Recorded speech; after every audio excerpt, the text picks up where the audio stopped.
नमस्कार दोस्तों, श्री छत्रपति शिवाजी महाराज की महागाथा के इस एपिसोड में मैं सुरजीत पाल आप सभी का हार्दिक स्वागत करता हूं। दोस्तों, आज मैं आप सबको हिंदुस्तान के इतिहास के उस महान व्यक्ति का परिचय देने जा रहा हूं जिसका नाम सुनकर आपका सर गर्व से ऊंचा हो जाएगा। यह महाराष्ट्र की पवित्र मिट्टी में जन्म लेने वाले उस महान राजा की गाथा है जिसे सिर्फ महाराष्ट्र ही नहीं बल्कि संपूर्ण हिंदुस्तान में भगवान का दर्जा प्राप्त है। दोस्तों, यह गाथा है आज से लगभग 400 वर्ष पूर्व की। यह गाथा है एक ऐसे दौर की जबकि हिंदुस्तान की सरजमी पर बाहर से आई हुई इस्लामी सल्तनतों ने अपनी क्रूरता एवं तलवार के बल पर कब्जा कर लिया था तथा हिंदुस्तान के सभी राजाओं को अपने सामने झुकने पर मजबूर कर दिया था। यह ऐसा दौर था जबकि हिंदुस्तान के राजाओं को इन सल्तनतों के दरबारों में नौकरी करनी पड़ रही थी। हिंदुस्तान के किसी भी राजा में इन सल्तनतों से टक्कर देने की हिम्मत नहीं बची थी। ऐसे दौर में महाराष्ट्र की पवित्र मिट्टी में एक ऐसे वीर योद्धा ने जन्म लिया जिसने कि अपने शौर्य व पराक्रम के बल पर एक के बाद एक इन सल्तनतों से टक्कर लेते हुए महाराष्ट्र में स्वराज्य की स्थापना की और एक ऐसे महान मराठा साम्राज्य की नींव रखी जिसने कि इन समस्त सल्तनतों को अपने सामने झुकने पर मजबूर कर दिया। हम बात कर रहे हैं महाराष्ट्र के वीर सुपुत्र श्री छत्रपति शिवाजी महाराज की। दोस्तों, आप सबसे रिक्वेस्ट है कि यदि आपने अभी तक मेरे चैनल को सब्सक्राइब नहीं किया है तो सबसे पहले चैनल को सब्सक्राइब कर लीजिए ताकि आगे चलकर ऐसे ही नॉलेजफुल वीडियो मैं आप सबके लिए बनाता रहूं। साथ ही बेल आइकन को भी दबाना ना भूलें ताकि आप सबको मेरे चैनल के नए वीडियो के नोटिफिकेशन मिलते रहें और वीडियो पसंद आने पर लाइक का ऑप्शन दबाना ना भूलें। तो चलिए शुरू करते हैं श्री छत्रपति शिवाजी महाराज की महागाथा। छत्रपति शिवाजी महाराज के जीवन की महागाथा शुरू करने से पहले जरूरी है कि हम शिवाजी महाराज के जन्म के पूर्व के महाराष्ट्र की राजनीतिक परिस्थितियों के बारे में जान लें। शिवाजी महाराज का कालखंड मध्य युग का कालखंड था। उस समय सर्वत्र राजाओं का शासन था। कई राजा जन कल्याण की अपेक्षा अपने ही भोग विलास में डूबे रहते थे। शिवाजी महाराज के जन्म के पूर्व महाराष्ट्र में स्वराज्य नहीं था। महाराष्ट्र का अधिकांश भाग अहमदनगर के निजाम शाह और बीजापुर के आदिल शाह नामक सुल्तानों ने आपस में बांट लिया था। ये सुल्तान उदार मन के नहीं थे। उन दोनों सुल्तानों में प्राणघाती शत्रुता थी। उनमें प्रायः युद्ध हुआ करते थे। इससे प्रजा की बड़ी दुर्दशा होती थी। प्रजा सुखी नहीं थी। प्रजा को भरपेट भोजन भी नहीं मिलता था। रहने के स्थान भी सुरक्षित नहीं थे। सार्वजनिक रूप से उत्सव मनाने तथा पूजा करने में भी खतरा रहता था। चारों ओर अन्याय फैला हुआ था। महाराष्ट्र में यद्यपि स्थान स्थान पर देशमुख, देशपांडे आदि जागीरदार थे, परंतु प्रजा की ओर उनका कोई ध्यान नहीं था। देश के प्रति उनमें प्रेम की भावना नहीं थी। उनको केवल अपनी जागीरदारी और ओहदे से प्रेम था। जागीर को लेकर उनमें प्रायः झगड़े हुआ करते थे। वे आपस में लड़ते रहते थे। परिणाम स्वरूप प्रजा की बड़ी दुर्दशा होती थी। प्रजा त्रस्त हो चुकी थी। चारों ओर अराजकता फैली हुई थी। वह समय अत्यंत ही अस्थिरता का समय था। महाराष्ट्र में बीजापुर के आदिल शाह और अहमदनगर के निजाम शाह के बीच हमेशा युद्ध होता था। इस युद्ध के लिए सेना की आवश्यकता होती थी। इस काम में वे मराठा सरदारों की सहायता लेते थे। मराठा जैसे जीवट वाले और शूरवीर थे, वैसे ही वे साहसी तथा स्वामी भक्त भी थे। युद्ध में बड़े बड़े पराक्रम दिखाना उनके लिए गर्व की बात थी। हाथ में भाला, कमर में तलवार लटकाए साहसी मराठा जवान घोड़े पर सवार होकर अपने सरदारों की सेना में शामिल होते थे। सेना रखने वाला मराठा सरदार जब भी सुल्तान के पास जाता था तो वह उसे अपनी नौकरी में रख लेता था। सुल्तान उसे सरदार का पद देता था। कभी कभी जागीर भी देता था। जागीर पाने वाला सरदार अपने आप को उस जागीर का राजा मानता था। बीजापुर और अहमदनगर के सुल्तानों के दरबार में कई बड़े बड़े मराठा सरदार थे। उनमें सिंदखेड़ के जाधव, फलटन के निम्बालकर, मुधोल के घोरपड़ी, जावली के मोरे तथा एलोरा के भोसले आदि प्रमुख सरदार थे। सिंदखेड़ के जाधव देवगिरी के यादवों के वंशज थे। शिवाजी महाराज की माता जी इजाबाई सिंदखेड़ के लखूजी जाधव की बेटी थी। ये सरदार बड़े शूरवीर थे, परंतु उनमें से कई सरदारों में परस्पर बड़ी शत्रुता थी। संगठित होकर पारस्परिक हित के लिए कुछ करना चाहिए, ऐसा विचार वे कभी नहीं करते थे। यही कारण था कि उनका शौर्य उस समय दूसरों के काम आता था। लेकिन ऐसा होते हुए भी मराठा सरदारों ने महाराष्ट्र के हजारों जवानों में वीरता की भावना भरी। उन्होंने बहुत से पराक्रमी वीर तैयार किए। मराठा सरदारों ने महाराष्ट्र में शौर्य परंपरा को जीवित रखा। महाराष्ट्र के शूर घरानों में से एलोरा का भोसले घराना बहुत ही बहादुर निकला। एलोरा गांव के पाटिल मालोजीराव भोसले महान शिव भक्त थे। विठोजी राजे उनके छोटे भाई थे। ये एलोरा के बाबाजीराव भोसले के बेटे थे। एलोरा के पाटिल के अधिकार बाबाजी राजे भोसले को मिले थे। मालोजी राजे और विठोजी राजे कर्तव्यनिष्ठ और शूर थे। उनके दरबार में कई सशस्त्र मराठे थे। वह समय बड़ी अस्थिरता का समय था। उत्तर के मुगल शासक ने निजाम शाही पर आक्रमण कर दिया था। तत्कालीन दौलताबाद निजाम शाह की राजधानी थी। वहां मलिक अंबर नामक उसका एक वजीर था। वह बड़ा पराक्रमी और बुद्धिमान था। उसने दौलताबाद के निकट स्थित एलोरा के भोसले बंधुओं का पराक्रम देखा था। अतः उसने निजाम शाह से उनके शौर्य की प्रशंसा की। निजाम शाह ने मालोजी राजे को पुणे और सूपे परगनों की जागीर दे दी। भोसले का घर वैभव संपन्न हो गया। उमाबाई मालोजी राजे की पत्नी थी। वे फलटन के निम्बालकर घराने के थे। उनके 2 बेटे थे। एक का नाम शाहजी और दूसरे का नाम शरीफ जी था। शाहजी जब 5 वर्ष के थे तब मालोजी राजे ने इंदापुर के युद्ध में वीरगति पाई। विठोजी राजे ने अपने भतीजे और उनके जागीर की रक्षा की। उन्होंने शाहजी राजे के साथ लखूजी राव जाधव की बेटी के विवाह का प्रस्ताव रखा। लखूजी राव जाधव की बेटी जीजाबाई सुलक्षणा थी।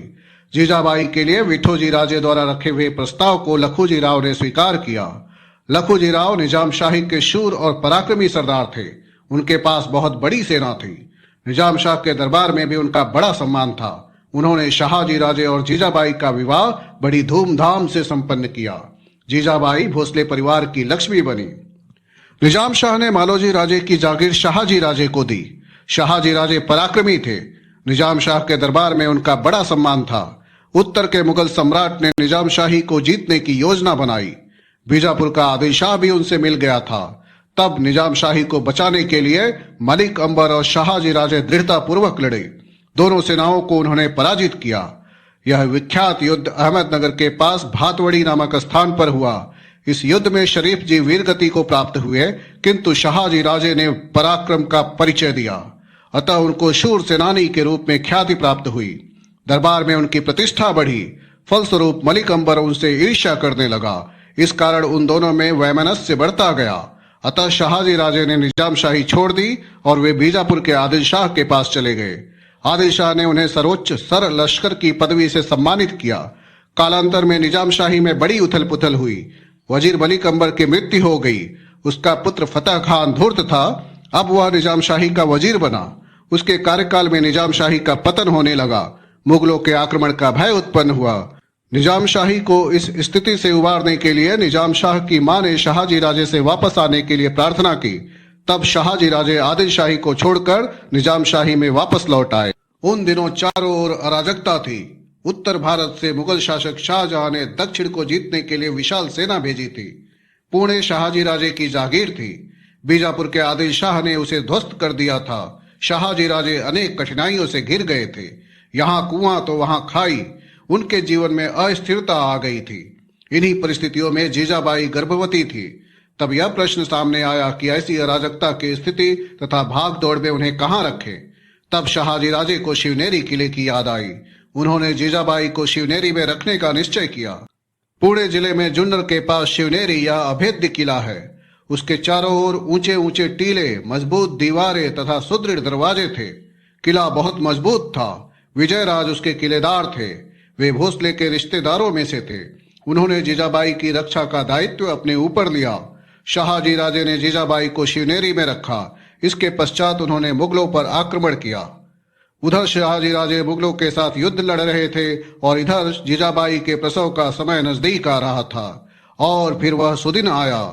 फाल्गुन वद्य तृतीया शक संवत 1551 अर्थात अंग्रेजी वर्ष के अनुसार 19 फरवरी 1630 के दिन शिवनेरी के नक्कार खाने में शहनाई और नगाड़े बज रहे थे। ऐसे मंगलमय समय पर जीजाबाई ने पुत्र रत्न को जन्म दिया। किले में लोग खुशी से झूम उठे। बच्चे का नामकरण हुआ। शिवनेरी किले में जन्म लेने के कारण बालक का नाम शिवाजी रखा गया।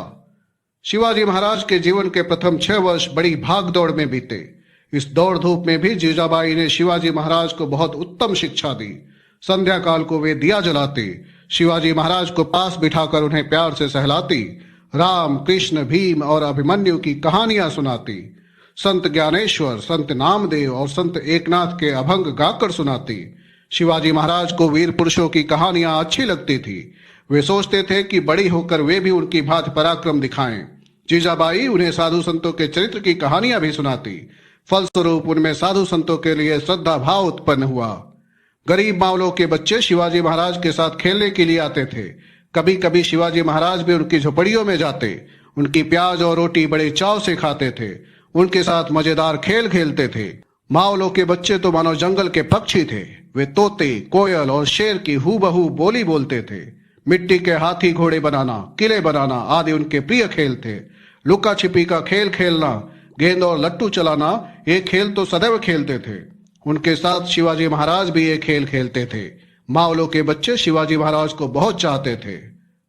उधर शाहजी राजे निजाम शाही में वापस लौटे, किंतु वहां उन्हें शांति नहीं मिली। निजाम शाह कान का कच्चा और अस्थिर वृत्ति का था, अतः दरबार में षड्यंत्र और परस्पर ईर्ष्या द्वेष उफान पर था। इसी कारण निजाम शाह के उकसाने पर लखूजी राव जाधव की भरे दरबार में हत्या कर दी गई। इस घटना से क्रोधित होकर शाहजी राजे ने निजाम शाही का त्याग किया और वे मुगलों के यहाँ चले गए। मुगल शासक शाहजहां ने उन्हें अपना सरदार बनाया। इसी बीच वजीर फतेह खान ने मुगलों से साठगांठ करके निजाम शाह की हत्या कर दी। फलतः निजाम शाही में अव्यवस्था फैल गई। यह स्पष्ट हो गया कि फतेह खान निजाम शाही को छल कपट करके मुगलों को सौंप देगा। यही नहीं, वरन पुरस्कार के रूप में मुगलों ने उसे शाहजी राजे के आधिपत्य वाला प्रदेश परस्पर दे दिया था। इससे क्रोधित होकर शाहजी राजे ने मुगलों का साथ छोड़ दिया और अपने बलबूते पर मुगलों को सबक सिखाने का निश्चय किया। शाहजी राजे ने वजीर फतेह खान और मुगल सम्राट को मात देने के लिए निजाम वंश का एक बालक खोज निकाला। उस बालक को जुन्नर के पास पेमगिरी किले पर निजाम शाह घोषित किया। इस तरह उन्होंने एक नए राज्य की स्थापना की। इस राज्य में गोदावरी से नीरा तक के प्रदेश थे। अपने इस राज्य की सुरक्षा के लिए शाहजी राजे ने पराकाष्ठा का युद्ध किया। प्रारंभ में आदिल शाह ने इस कार्य में उन्हें सहयोग दिया, किंतु आगे चलकर मुगल शासक शाहजहां ने दक्षिण में शाहजी राजे पर आक्रमण कर दिया। उसने आदिल शाह को चेतावनी दी। फलस्वरूप आदिल शाह ने शाहजी राजे के विरोध में उससे संधि कर ली। अब शाहजी राजे छापामार युद्ध पद्धति से मुगल और आदिल शाह की मिलीजुली सेना से लड़ते रहे, किंतु कब तक वे अकेले ही इनसे युद्ध करते। उनका पक्ष कमजोर होता गया।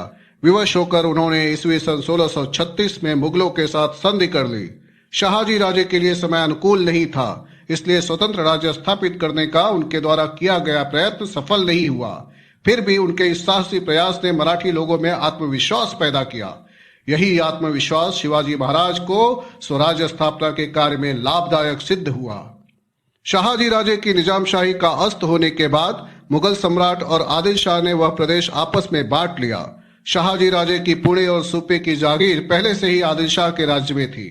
आदिल शाह ने यह जागीर अपनी ओर से शाहजी राजे को दे दी। अब वे आदिल शाही में थे। आदिल शाही ने उन पर कर्नाटक प्रदेश को जीतने की जिम्मेदारी सौंपी। शाहजी राजे कर्नाटक चले गए। कुछ समय बाद जीजाबाई और शिवाजी महाराज भी उनके पास चले गए। महाराष्ट्र में शिवाजी महाराज का बचपन अस्थिरता में व्यतीत हुआ था। जीजाबाई और शिवाजी महाराज की कभी इस किले पर तो कभी उस किले पर भाग दौड़ चलती रही। उस समय बाल शिवाजी अपने पिताजी की वीरता और पराक्रम की कहानियां सुनते थे। कर्नाटक में आने के बाद दोनों को अर्थात माँ बेटे को थोड़ा आराम मिला। शाहजी राजे ने कर्नाटक के अनेक राजाओं को पराजित किया, अतः आदिल शाह ने उन्हें बेंगलोर की जागीर इनाम के रूप में दी। अब बेंगलोर शहर शाहजी राजे का प्रमुख निवास स्थान बना। वहां वे वैभवपूर्ण जीवन व्यतीत करने लगे तथा वहां वे दरबार का भी आयोजन करने लगे। शाहजी राजे स्वयं संस्कृत के प्रकांड पंडित थे। उन्होंने अनेक भाषाओं के पंडितों और कलाकारों को अपने दरबार में आश्रय दिया था। शिवाजी महाराज के लिए उन्होंने विद्वान शिक्षकों की नियुक्ति की थी। 7 वर्ष की आयु होने के बाद उनकी शिक्षा प्रारंभ हुई।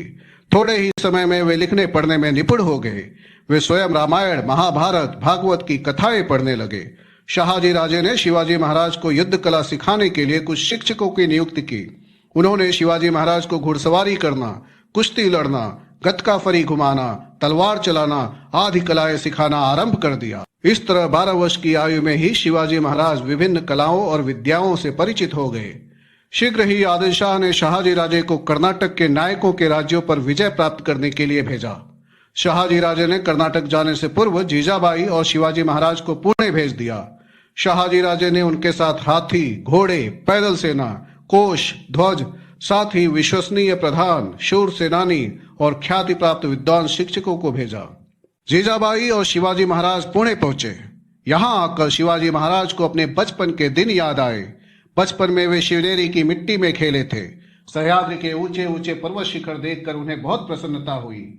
तत्कालीन पुणे आज की तरह महानगर नहीं था। शहाजी राजे के शत्रुओं ने इस सुंदर गांव को तहस नहस कर दिया था। गांव की संपत्ति नष्ट हो चुकी थी, मकान टूट चुके थे, मंदिर धराशायी हो चुके थे।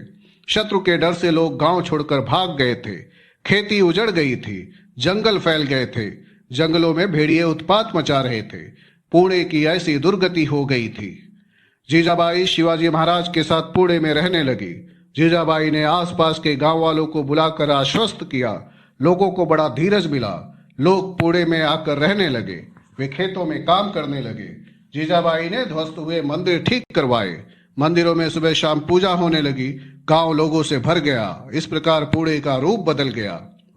जब जीजाबाई और शिवाजी महाराज कर्नाटक में थे, तब पुणे की जागीर की देखभाल दादाजी कोंडदेव कर रहे थे। वे कोंढाना के सूबेदार भी थे। दादाजी बड़े ईमानदार सेवक थे। प्रशासन चलाने में वे सत्यवादी थे। इसी भांति वे न्यायप्रिय भी थे। उनका अनुशासन बड़ा कठोर था। वे निष्ठावान थे। इस बीच शहाजी राजे के आदेश पर एक बड़ा भवन बनवाया गया। उसका नाम लाल महल रखा गया। किसान खेती की पैदावार बढ़ाए, इस उद्देश्य से दादाजी ने उनको कुछ वर्षों तक लगान में छूट दी। इससे खेती में वृद्धि होने लगी। भेड़िए किसानों को बहुत कष्ट पहुंचाते थे, अतः उनको मारने के लिए पुरस्कार रखे गए। इससे बहुत से भेड़िए मारे गए। चोरों की भी संख्या बढ़ गई थी। दादाजी ने किसानों के दल बनाए और उनका पहरा बिठाया। इससे चोरों का आतंक भी समाप्त हो गया। उन्होंने भूमि की श्रेणी निश्चित करके उसके अनुसार लगान निर्धारित किया। इससे लोगों में प्रसन्नता छा गई। अब शिवाजी महाराज पुणे की जागीर में लौटे। फिर भी जीजाबाई की निगरानी में उनकी शिक्षा व्यवस्था चल रही थी। बैंगलोर से आते समय शहाजी राजे द्वारा भेजे गए प्रतिष्ठित शिक्षकों ने शिवाजी महाराज को अनेक शास्त्र, विद्या तथा भाषाओं का प्रशिक्षण दिया। उत्तम राज्य और प्रशासन कैसा हो, शत्रु से युद्ध कैसे करे, किले कैसे बांधे, हाथी और घोड़ों की परख कैसे करे, शत्रुओं के दुर्गम इलाकों में से खिसक कर कैसे निकले, जैसी अनेक विद्याओं से शिवाजी महाराज अवगत हुए। शिवाजी महाराज की शिक्षा में हुई प्रगति देखकर जीजाबाई प्रसन्न हुई। बाई कोई सामान्य महिला नहीं थी। वे लखुजी राव जाधव जैसे शक्तिशाली सरदार की बेटी और शहाजी राजे जैसे पराक्रमी पुरुष की पत्नी थी। राजनीति और युद्ध नीति की घुट्टी जीजाबाई को बचपन से ही मिली थी। जाधव और भोसले दोनों प्रसिद्ध घरानों की युद्धप्रिय परंपरा उनके रोम रोम में बसी थी। जीजाबाई स्वाभिमानी तथा स्वतंत्रता प्रिय थी। मराठा सरदार चाहे जितना बड़ा पराक्रम दिखाए, फिर भी सुल्तानों के दरबार में उसे कोई महत्व नहीं मिलता था। इस बात का उन्हें बुरा अनुभव हुआ था। बड़े दरबार में निजाम शाह ने उनके पिता की हत्या कर दी थी। यह दुख भी उन्होंने सहन कर लिया था। जीजाबाई ने निश्चय कर लिया था कि उनके पुत्र शिवबा इस प्रकार दूसरों की चाकरी नहीं करेंगे। वे स्वयं अपने लोगों का राज्य अर्थात स्वराज्य का निर्माण करेंगे। इस विचार से वे शिवाजी महाराज को सुसंस्कारित कर रही थी। मावल में रहने वाले लोगों को मावले कहा जाता था। मावले ईमानदार, कठोर परिश्रमी और फुर्तीले थे। जीवटता में उनकी बराबरी कोई नहीं कर सकता था। लेकिन सुल्तानों के शासन से वे त्रस्त थे। सुल्तानों की सेना गांवों को लूटती थी। फलस्वरूप प्रजा को दर दर भटकना पड़ता था। उनका कोई रखवाला नहीं था। शिवाजी महाराज सोचते थे कि ऐसे दुखी और पीड़ित लोगों के लिए कुछ करना चाहिए। घर लौटने पर जीजाबाई के साथ वे वार्तालाप करते थे। जीजाबाई कहती थी, शिवबा, भोसलों के पूर्वज श्री रामचंद्र थे। श्री रामचंद्र ने दुष्ट रावण को मारा और प्रजा को सुखी बनाया। जाधवों के पूर्वज श्री कृष्ण थे। उन्होंने दुष्ट कंस को मारा और प्रजा को सुखी बनाया। श्री राम और श्री कृष्ण के वंश में तुम्हारा जन्म हुआ है। अरे, तुम भी दुष्टों का नाश कर सकोगे। तुम भी गरीबों को सुखी बना सकोगे। माँ साहेब के उपदेश से शिवाजी महाराज को उत्साह मिलता था। राम, कृष्ण, भीम और अर्जुन आदि वीरों की कहानियां उन्हें याद आती थी। वे ही वीर पुरुष शिवाजी महाराज के ध्यान, मन तथा स्वप्न में निरंतर रहते थे। शिवाजी महाराज सदैव यही सोचते थे कि जैसे वे वीर अन्याय के विरुद्ध लड़े, वैसे ही हम भी लड़ेंगे। जिस प्रकार उन्होंने दुष्टों का दमन किया, उसी प्रकार हम भी करेंगे। जिस प्रकार उन्होंने प्रजा को सुखी बनाया, वैसा हम भी करें। हम न्यायी, साहसी और पराक्रमी बने। ये विचार हमेशा शिवाजी महाराज के मन में कौंधा करता था। अब पुणे की जागीर में जीजाबाई के मार्गदर्शन में शिवाजी महाराज का नया शासन प्रारंभ हो गया। इस काम के लिए शहाजी राजे ने पहले ही तैयारी करवा दी थी। शिवाजी महाराज को बेंगलोर से पुणे भेजते समय सामराज नीलकंठ पेशवे, बालकृष्ण हनुमंते मुजूमदार, मानकोजी दहा तोंडे सरनोबत, रघुनाथ बल्लाल सबनीस, सोनोपंत डबीर जैसे अनुभवी व्यक्ति उनके साथ कर दिए थे। मानो ये सब स्वतंत्र राजा के अधिकारी ही हों। शहाजी राजे ने इन अधिकारियों को पुणे इसलिए भेजा था कि शिवाजी महाराज अपनी जागीर का प्रशासन अच्छी तरह से चलाए। उनकी मदद से शिवाजी महाराज जागीर का प्रशासन चलाने लगे, लोगों के सुख दुख की ओर ध्यान देने लगे, प्रजा पर अत्याचार करने वालों को दंडित किया जाने लगा। एक तरह से शहाजी राजे की जागीर में बहुत बड़ा परिवर्तन हो रहा था। भविष्य में निर्मित स्वराज्य का नमूना मावलों को देखने को मिल रहा था, जैसे कि वह स्वराज्य का सूर्योदय ही था।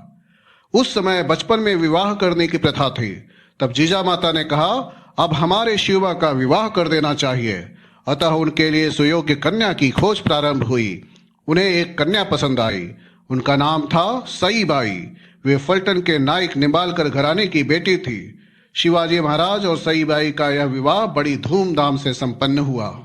पुणे की दक्षिण पश्चिम दिशा में स्थित रायरेश्वर का मंदिर बड़ा सुंदर स्थान है। ईस्वी सन 1645 में वहां एक विलक्षण घटना घटी। शिवाजी महाराज और आसपास की घाटी के कुछ मावले विचार विमर्श करने के लिए वहां इकट्ठे हुए थे। उस घने जंगल में पेड़ों और झाड़ियों के बीच स्थित रायरेश्वर के मंदिर में वे मावले शिवाजी महाराज के साथ किस बात की चर्चा कर रहे थे? शिव शंकर से वे क्या मांग रहे थे? शिवाजी महाराज आयु में अभी बहुत छोटे थे, परंतु उनकी महत्वाकांक्षा ऊंची थी। उन्होंने एक बड़ी योजना बनाई। शिव मंदिर में इकट्ठे हुए अपने साथियों से उन्होंने बड़े उत्साह और विश्वास के साथ कहा, साथियों, क्या आज मैं तुम्हें अपने मन की एक बात बताऊं? हमारे पिताजी शहाजी राजे बीजापुर के सरदार हैं। उन्होंने ही हमें यहाँ की जागीर का अधिकार दिया है। सब कुछ तो ठीक चल रहा है, मगर साथियों, मुझे इसमें जरा सी भी खुशी नहीं है। सुल्तान की जागीर से हम क्यों संतुष्ट रहें? दूसरों के हाथ से हम पानी क्यों पिएं?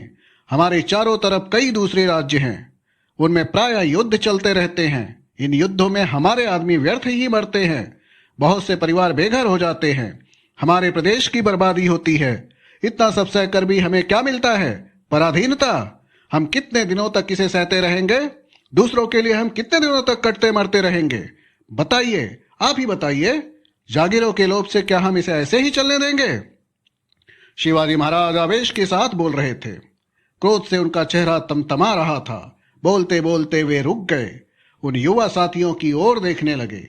रायरेश्वर के मंदिर में इकट्ठे मावले शिवाजी महाराज की बातों से रोमांचित हो उठे। उन्हें नई दृष्टि मिली। उनमें से एक बोल उठा, बोलिए बालराजे, बोलिए, अपनी मनोकामना हमें बताइए। जी हाँ राजे, राजे, आप जो कहेंगे वही हम करेंगे, अपने प्राण भी दे देंगे। वे सभी तेजस्वी युवा वीर एक स्वर में बोल उठे। मावलों के इन शब्दों से शिवाजी महाराज उत्साहित हो उठे। एक एक की ओर देखते हुए वे खुशी से बोले, मित्रों, हमारा मार्ग निश्चित हो गया। अपने ध्येय के लिए हम सब प्रयत्न करेंगे, हम सब कष्ट उठाएंगे, सभी अपने प्राण अर्पण करने के लिए तैयार रहेंगे। हम सबका लक्ष्य है हिंदवी स्वराज्य। आपका, हमारा, सबका स्वतंत्र राज्य स्थापित करना है। दूसरों की पराधीनता हमें स्वीकार नहीं है। उठो, इस रायरेश्वर को साक्षी मानकर हम प्रतिज्ञा करें। स्वराज्य स्थापना के लिए हम अपना सर्वस्व अर्पण करेंगे। सारा मंदिर शिवाजी महाराज के शब्दों से गूंज उठा। अंत में उन्होंने निश्चय पूर्वक कहा, यह राज्य हिंदवी स्वराज्य के रूप में हो, ऐसी ईश्वर की इच्छा है। ईश्वर की इस मनोकामना को हम पूरी करेंगे। वे सारे मावले स्वराज्य की शपथ लेकर रायरेश्वर के मंदिर से बाहर आए। शिवाजी महाराज का मन भावाभिभूत हो गया। पुणे आते ही वे लाल महल में मां साहब के पास गए। उन्होंने घटित घटना का वर्णन माता जीजाबाई से किया। मां साहब धन्य हो गईं। उन्हें विश्वास हो गया कि उन्होंने जो सोचा था बाल शिवाजी राजे उसे अवश्य पूरा करेंगे। शिवाजी महाराज अपने नए कार्य में जुट गए। मावलों को लेकर वे तलवारबाजी करने लगे। घुड़सवारी करना, पहाड़ियों में दुर्गम मार्ग ढूंढना, दर्रों, घाटियों एवं गुप्त मार्गों आदि का निरीक्षण करना उनकी दिनचर्या हो गई। शिवाजी महाराज ने मावलों का हृदय जीत लिया। युवा मावले शिवाजी महाराज के लिए पागल हो गए। उनका मानना था कि जिएंगे तो शिवाजी महाराज के लिए और मरेंगे तो शिवाजी महाराज के लिए। शिवाजी महाराज की गतिविधियां समुद्र के ज्वार के समान बढ़ती गई। शिवाजी महाराज ने पुणे के आसपास के सभी गढ़ और किलों का अपने साथियों के साथ निरीक्षण किया। उन्होंने गुप्त मार्गों, सुरंगों, तहखानों, गोला बारूद, अस्त्र शस्त्र तथा शत्रु सेना के स्थलों की पूरी जानकारी शीघ्र ही प्राप्त कर ली। मावल प्रदेश में जगह जगह कई देशमुख अपनी अपनी जागीर संभाले बैठे थे। उन्हें अपनी जागीर का बहुत लोभ था। वे जागीरों के लिए आपस में लड़ते झगड़ते रहते थे। उनके इन झगड़ों से मराठों की शक्ति अनायास ही बर्बाद हो रही थी। यह बात शिवाजी महाराज ने अच्छी तरह जान ली थी। उन्होंने उसे रोकने का दृढ़ निश्चय किया। शिवाजी महाराज देशमुखों के गांव में जाते और उन्हें ये बातें समझाते, उन्हें स्वराज्य के उद्देश्य से प्रभावित करते। शिवाजी महाराज ने अपनी मधुर वाणी से उन्हें अपना बना लिया, परंतु कुछ लोगों ने उनकी अवज्ञा की। उन्हें भी शिवाजी महाराज सही रास्ते पर ले आए। मराठों के आपसी झगड़ों को उन्होंने समाप्त करवाया। सब उन्हें धन्यवाद देने लगे। मावल प्रदेश के झुंझारराव मरल, हैबतराव शिलमकर, बाजी पासलकर, विठोजी शितोले, जेधे, पायगुड़े, बांदल आदि देशमुख शिवाजी महाराज की बात मानने लगे। मावल प्रांत में स्वराज की लहर तीव्र गति से बढ़ने लगी। शिवाजी महाराज के नाम से जागीर का प्रशासन प्रारंभ हुआ था। शहाजी राजे ने शिवाजी महाराज की स्वतंत्र राजमुद्रा तैयार की। वह इस प्रकार थी: प्रतिपचंद्र लेखेव वर्धिष्णुर विश्व वंदिता शाह शनोह शिव शैषा मुद्रा भद्राय राजते। अर्थात प्रतिपदा के चंद्रमा की तरह बढ़ने वाली और सारे संसार के लिए पूजनीय होने वाली यह राजमुद्रा शहाजी राजे के सुपुत्र शिवाजी राजा की राजमुद्रा लोगों के कल्याण के लिए है। यह संदेश देने वाली राजमुद्रा स्वराज की स्थापना का संकेत ही थी। उस कालखंड में राजमुद्राएं प्रायः फारसी भाषा में उकेरी जाती थी, परंतु शिवाजी महाराज की राजमुद्रा संस्कृत भाषा में थी। स्वराज्य की तरह ही स्वभाषा और स्वधर्म भी चाहिए, किंतु दूसरे धर्मों का द्वेष भी न हो। शीघ्र ही सभी मावलों की समझ में यह आ गया कि शिवाजी महाराज ने यह कार्य लोक कल्याण के लिए ही प्रारंभ किया है। शिवाजी महाराज ने अपने साथियों के साथ रायरेश्वर के मंदिर में स्वराज्य स्थापना की प्रतिज्ञा की थी, परंतु वह कितना कठिन कार्य था। दिल्ली का मुगल बादशाह, बीजापुर की आदिलशाही सुल्तान, गोवा के पुर्तगाली और जंजीरा का सिद्दी, ये 4 सत्ताएं उस समय महाराष्ट्र पर शासन कर रही थी। इन सत्ताओं का बड़ा दबदबा था। उनके विरुद्ध कुछ कहने का साहस किसी में नहीं था। ऐसी कठिन परिस्थिति में शिवाजी महाराज ने स्वराज्य का मंत्र फूंका।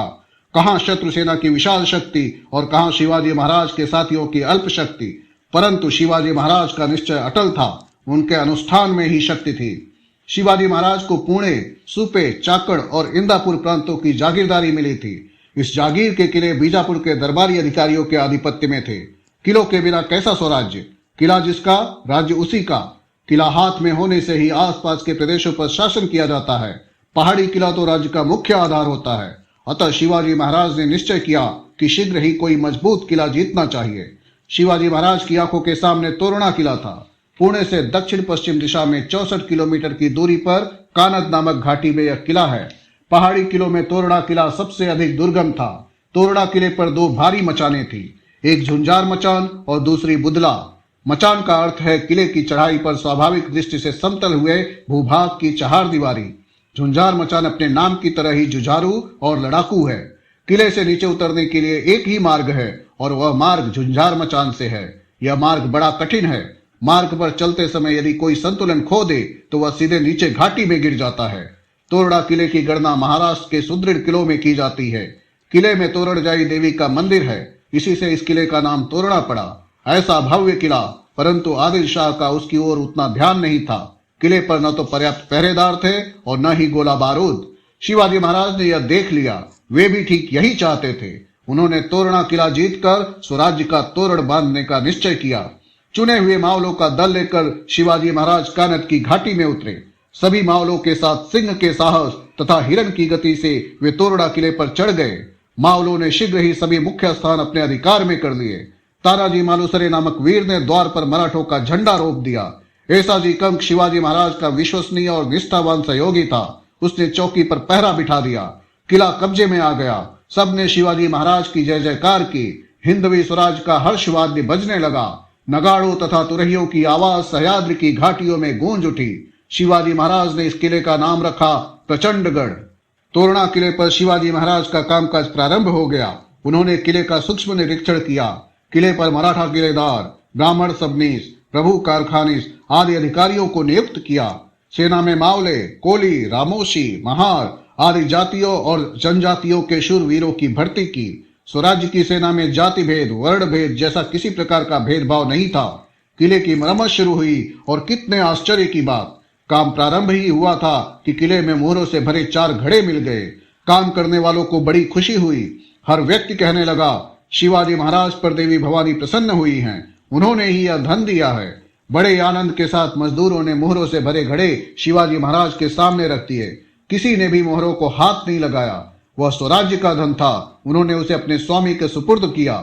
स्वराज्य के कार्य के लिए अचानक इतना धन मिल जाने से शिवाजी महाराज उत्साह से भर उठे। उन्होंने यही सोचा कि उनके कार्य को माता भवानी का आशीर्वाद है। यह धन स्वराज्य के काम आया। इस धन से शिवाजी महाराज ने शस्त्र खरीदे, बारूद इकट्ठा की। शेष धन से उन्होंने एक योजना पूरी करने का निश्चय किया। वह योजना थी, तोरड़ा किले से 15 किलोमीटर दूर पूर्व दिशा में मुरुम्बदेव का पहाड़ है। शिवाजी महाराज ने उसे जांच परख कर रखा था। यह पहाड़ बहुत ऊंचा, दुर्गम तथा उपयुक्त स्थान पर था। आदिल शाह ने इस पहाड़ पर एक किला अधूरा बनाकर छोड़ दिया था। इस किले पर भी चौकस पहरा नहीं था।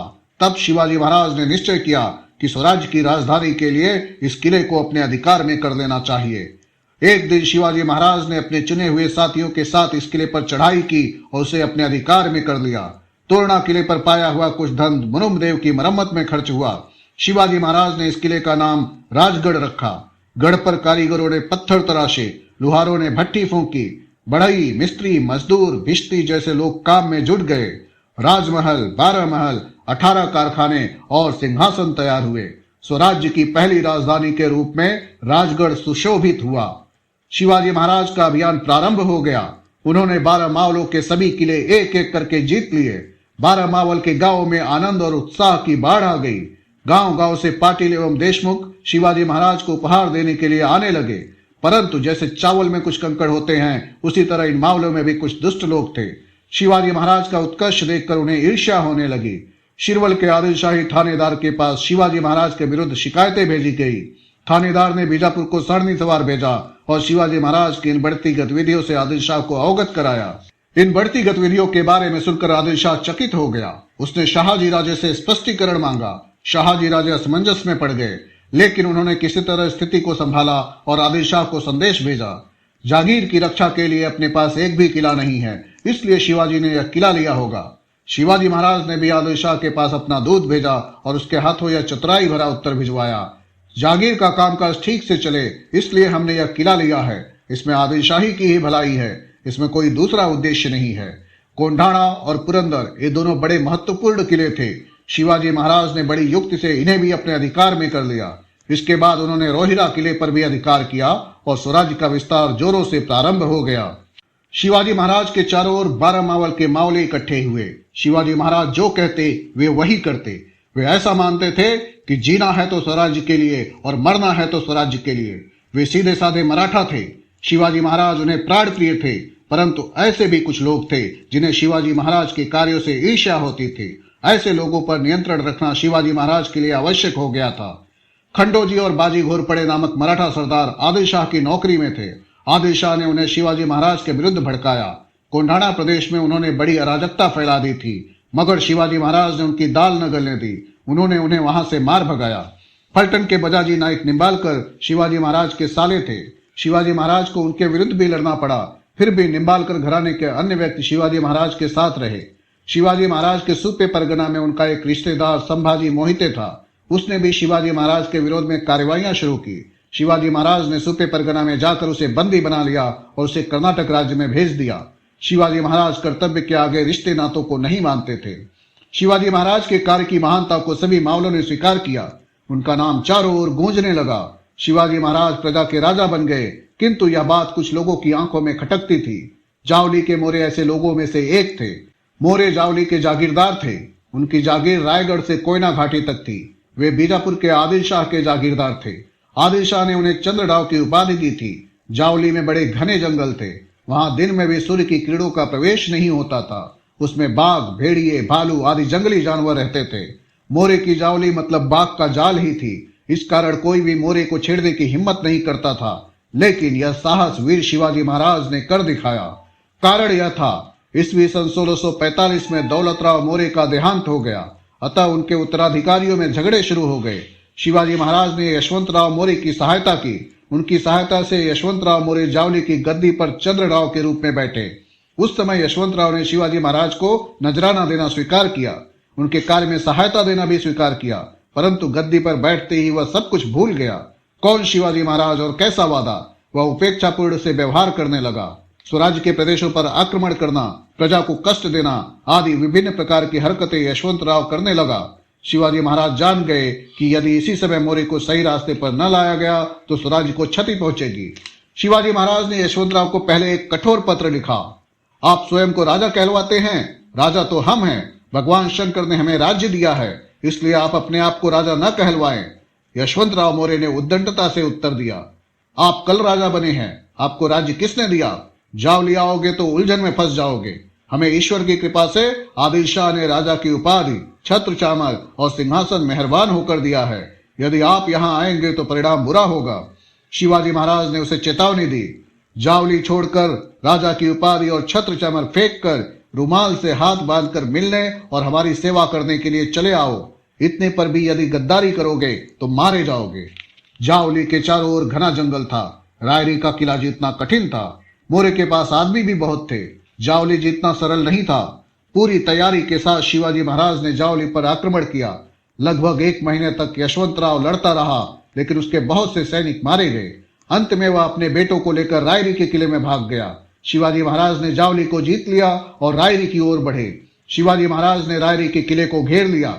यशवंतराव 3 महीने तक पूरी शक्ति के साथ लड़ता रहा, परंतु अंत में उसे आत्मसमर्पण करना पड़ा। जावली की विजय बड़ी महत्वपूर्ण थी। इससे शिवाजी महाराज के स्वराज्य का विस्तार पहले से दुगना हो गया। यशवंतराव की सेना भी शिवाजी महाराज से आकर मिल गई। रायरी का विशाल किला स्वराज्य के अंतर्गत आ गया। इससे शिवाजी महाराज बहुत प्रसन्न हुए। उन्होंने इस किले का नाम रायगढ़ रखा। उसके बाद उन्होंने पास वाली भोरप्या पहाड़ी पर एक नया किला बनवाया और उसका नाम रखा प्रतापगढ़। बीजापुर के दरबार की बात है। शिवाजी महाराज की गतिविधियों को देखकर आदिल शाह के दरबार में चिंता फैल गई।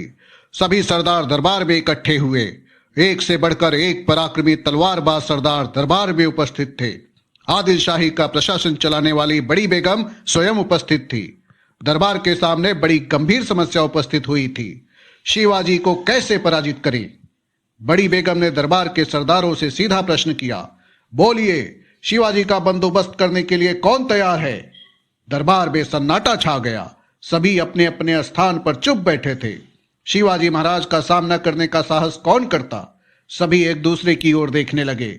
उसी समय एक भीम का सरदार झुककर सलाम करता हुआ आगे बढ़ा। उसका नाम था अफजल खान।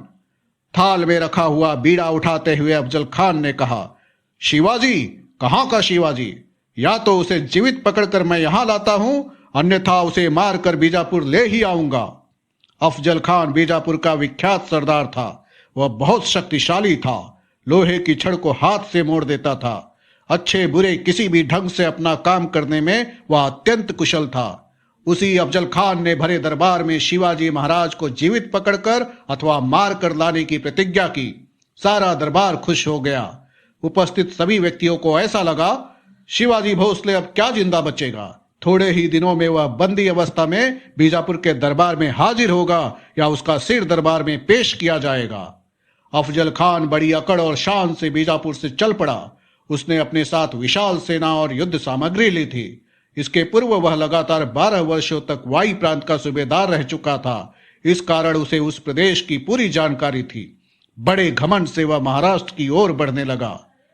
उस समय शिवाजी महाराज राजगढ़ में थे। अफजल खान आ रहा है यह सूचना उन्हें मिली।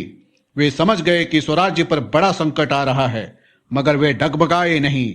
उन्होंने सोचा कि अफजल खान बड़ा धूर्त है, उसकी सेना विशाल है, अपना राज्य छोटा है और अपनी सेना भी कम है। खुले मैदान में खान के सामने टिक पाना कठिन है। अतः शिवाजी महाराज ने निश्चय किया कि उसका सामना युक्ति से करना चाहिए। वे जीजा माता से विचार विमर्श करके और उनका आशीर्वाद लेकर राजगढ़ से निकले और प्रतापगढ़ की ओर चल पड़े। शिवाजी महाराज के प्रतापगढ़ पहुंचने की खबर सुनकर खान क्रोधित हो उठा। वह जानता था कि प्रतापगढ़ पर आक्रमण करना सरल नहीं है, क्योंकि वह किला पहाड़ों के मध्य में था। चारों ओर घने जंगल थे। रास्ते में ऊंचे ऊंचे पहाड़ थे। सेना को जाने के लिए अच्छा रास्ता नहीं था। तोपे चढ़ाने के लिए कोई मार्ग नहीं था। इसके अलावा वहां जंगली जानवरों की भरमार थी। शिवाजी महाराज प्रतापगढ़ से उतरकर नीचे आ जाए, इसलिए अफजल खान ने दांव पेच खेलना शुरू कर दिया। उसने तुलजापुर, पंढरपुर आदि देवस्थानों को क्षति पहुंचाई, प्रजा को बहुत कष्ट दिए। उसका यह अनुमान था कि यह सब सुनकर शिवाजी महाराज प्रतापगढ़ छोड़ देंगे और बाहर आ जाएंगे। शिवाजी महाराज खान के दांव पेच समझ गए। उन्होंने प्रतापगढ़ छोड़ा ही नहीं।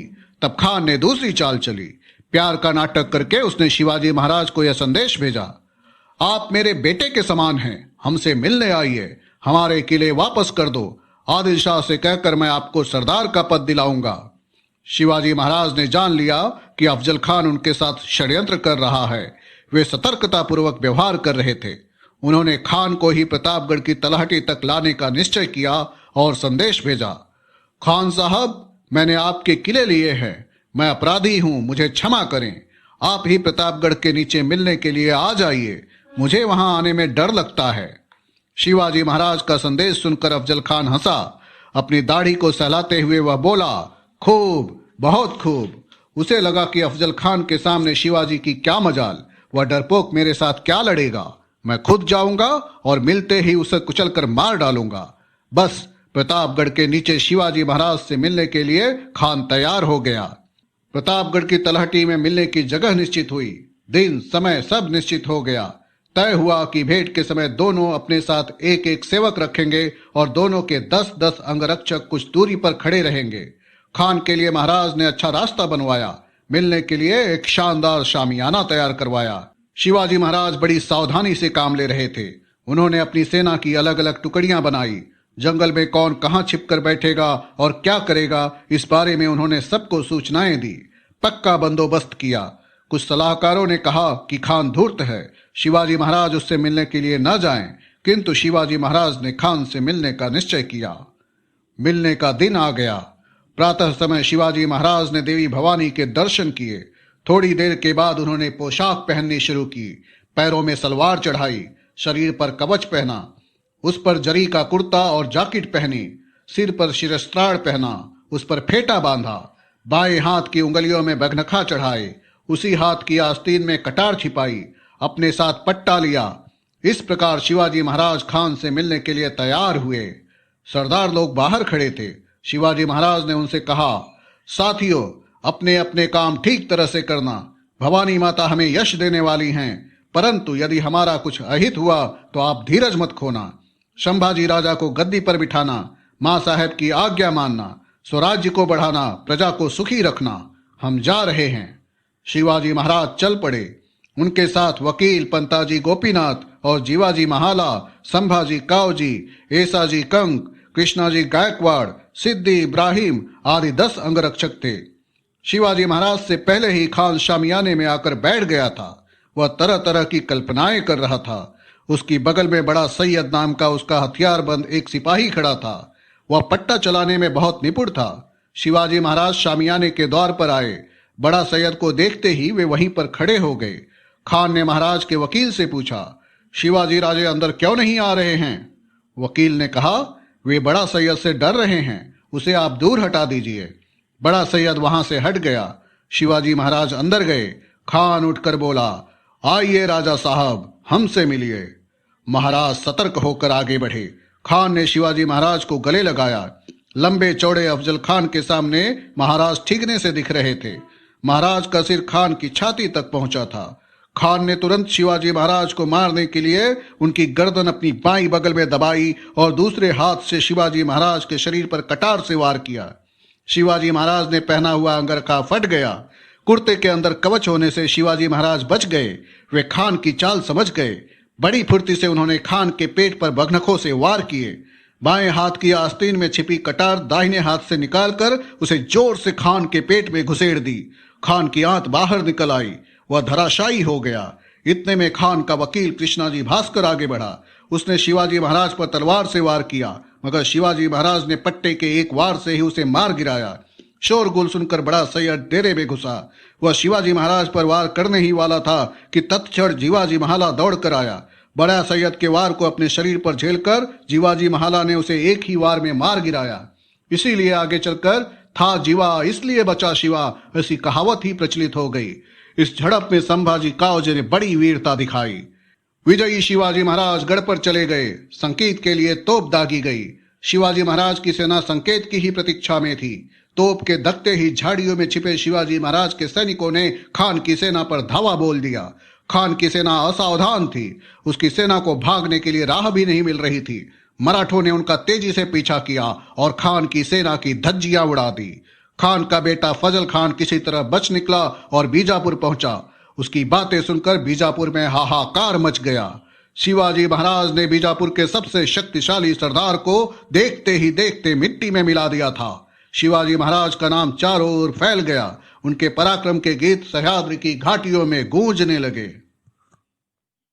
अफजल खान की हत्या से बीजापुर में खलबली मच गई। उसके बाद तुरंत ही शिवाजी महाराज ने पन्हालगढ़, जो बीजापुर के अधिकार में था, उसे भी जीत लिया। इससे आदिल शाह बड़ा क्रोधित हुआ। उसे खाना पीना अच्छा नहीं लग रहा था।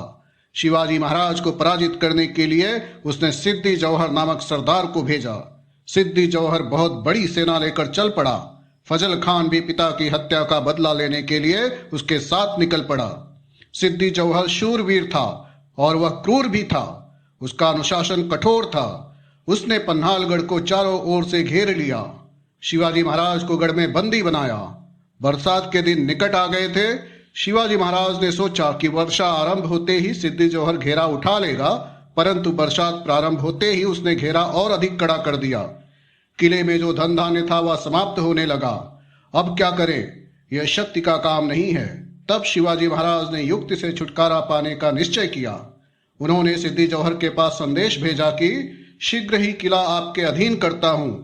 वह प्रसन्न हुआ। उसने इस बात को स्वीकार कर लिया। घेरे से सिद्दी की सेना तंग आ गई थी। यह सुनकर सैनिक खुश हो गए कि शिवाजी महाराज शरण में आ रहे हैं। वे खाने पीने, गाने बजाने और हुक्का पानी में मग्न हो गए। शिवाजी महाराज ने घेरे से बाहर निकलने के लिए एक युक्ति सोची। योजना इस प्रकार थी। उन्होंने 2 डोलियां तैयार करवाई। एक डोली में बैठकर शिवाजी महाराज दुर्गम रास्ते से बाहर निकलेंगे और दूसरी में शिवाजी महाराज का स्वांग भरने वाला एक आदमी बैठकर महाद्वार के छोटे दरवाजे से बाहर निकलेगा। यह दूसरी डोली शत्रु सेना को सहज दिखाई देगी, इसलिए वह पकड़ी जाएगी और शत्रु यह समझकर खुशी से झूम उठेंगे कि शिवाजी महाराज ही पकड़े गए हैं। इस बीच शिवाजी महाराज दुर्गम रास्ते से बाहर खिसक जाएंगे। लेकिन शिवाजी महाराज का स्वांग भरेगा कौन? ऐसा स्वांग भरना मौत के मुंह में जाना था। लेकिन एक बहादुर जवान तैयार हो गया। दिखने में वह शिवाजी महाराज के जैसा ही था और उसका नाम भी शिवाजी ही था। वह शिवाजी महाराज की सेवा में वेशभूषा करने वाला सेवक था। वह बड़ा साहसी और चतुर था। स्वांग भरे हुए शिवाजी की डोली छोटे दरवाजे से बाहर निकल गई। रात का समय था। मूसलाधार बारिश हो रही थी। फिर भी शत्रुओं की सेना पहरा दे रही थी। उन्होंने उस डोली को पकड़ लिया। शिवाजी महाराज को ही पकड़ लिया, यह मानकर वे उस डोली को सिद्दी जौहर की छावनी में ले गए। वहां सभी प्रसन्नता से नाचने गाने लगे। इसी बीच शिवाजी महाराज दुर्गम रास्ते द्वारा गढ़ से बाहर निकल गए। साथ में बाजी प्रभु देशपांडे और उनके गिने चुने सैनिक थे। उन्हीं के साथ बांदल देशमुख की सेना थी। इधर कुछ ही समय में उस शिवाजी का नकली रूप सामने आ गया। तब गुस्से में आकर सिद्दी ने उसे तुरंत मार डाला। शिवाजी महाराज के लिए, स्वराज्य के लिए इस शिवाजी ने आत्म बलिदान दिया। वह अमर हो गया। शिवाजी महाराज आंखों में धूल झोंक कर खिसक गए। यह बात सिद्दी के ध्यान में आते ही वह तिलमिला उठा। उसने बड़ी तत्परता से अपने सरदार सिद्दी मसौद को विशाल फौज के साथ शिवाजी महाराज का पीछा करने के लिए भेज दिया। पीछा शुरू हुआ। दिन निकलते ही उन्होंने शिवाजी महाराज को पांढर पानी के झरने के पास पा लिया। शिवाजी महाराज उलझन में पड़ गए। उन्होंने बड़ी कठिनाई से घोड़ दर्रा पार किया। झल्लाए हुए सिद्दी के सैनिक बड़ी तेजी से दर्रे की ओर बढ़े आ रहे थे। शिवाजी महाराज ने सोचा कि अब विशालगढ़ पहुंचना कठिन है। उन्होंने बाजी प्रभु से कहा, बाजी, समय बड़े संकट का है। आगे चढ़ाई है, पीछे शत्रु है। अब विशालगढ़ तक पहुंचना कठिन है। चलो पीछे लौटकर शत्रु का मुकाबला करते हैं। बाजी प्रभु शिवाजी महाराज के मन में उत्पन्न दुविधा को जान गए। शत्रु बिफर कर दर्रे की दिशा में आ रहा था। शिवाजी महाराज का जीवन खतरे में था। संपूर्ण स्वराज्य खतरे में था। बाजी प्रभु ने अधीर होकर शिवाजी महाराज से कहा, महाराज, आप कुछ सैनिकों के साथ विशालगढ़ की ओर चलिए। बचे हुए सैनिकों के साथ मैं दर्रे के मुंह पर खड़ा रहता हूं। महाराज, मैं मर जाऊंगा पर शत्रु को दर्रा पार करने न दूंगा। एक बाजी गया तो आपको दूसरा मिलेगा, लेकिन स्वराज्य को शिवाजी महाराज की जरूरत है। शत्रुओं की संख्या अधिक है, हम संख्या में कम है, यहाँ हम टिक नहीं सकेंगे। आप यहाँ न रुकिए, हम दर्रे पर डटे रहेंगे। शत्रु को हम यहीं रोक लेंगे।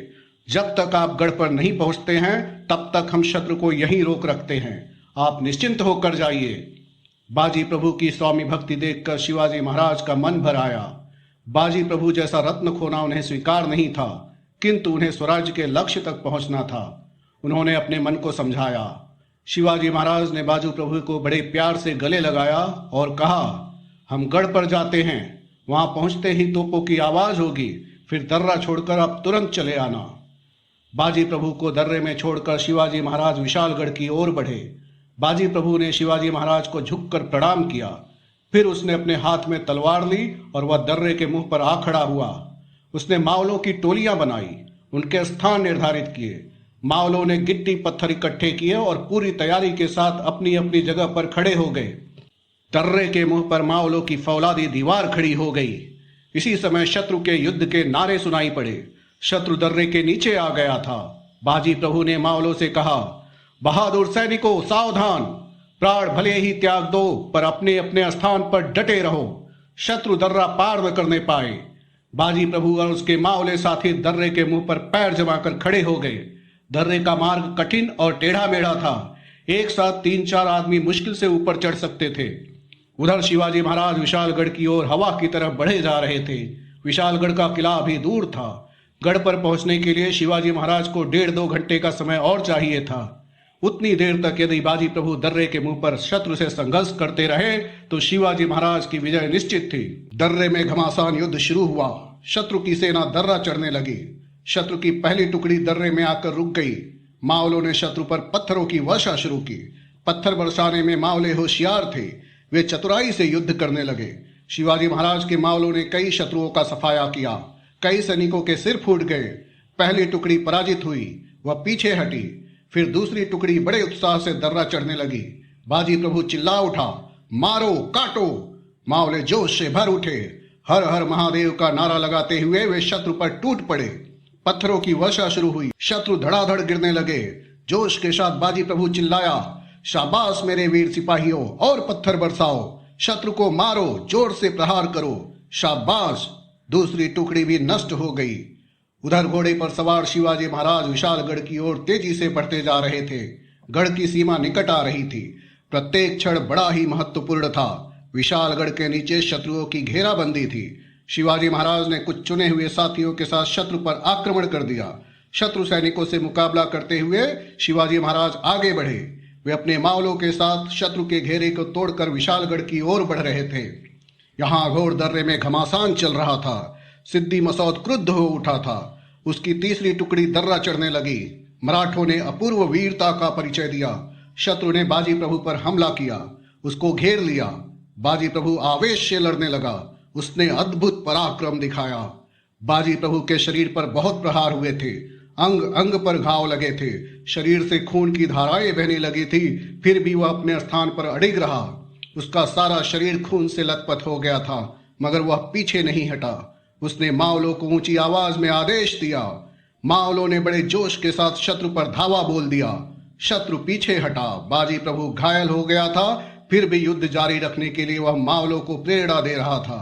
उसका सारा ध्यान तोपों की आवाज की ओर लगा था। उसी समय तोप की आवाज हुई। युद्ध भूमि में गिरे हुए बाजी प्रभु के कानों में तोपों की आवाज सुनाई पड़ी। महाराज गढ़ पर पहुंच गए। मैंने अपना कर्तव्य पूरा किया, अब मैं प्रसन्नता से मरता हूं, कहकर स्वामी भक्त बाजी प्रभु ने प्राण त्याग दिए। जब विशालगढ़ पर महाराज को इस बात का पता चला तब उन्हें बहुत दुख हुआ और उन्होंने कहा, बाजी प्रभु देशपांडे स्वराज्य के लिए शहीद हुए।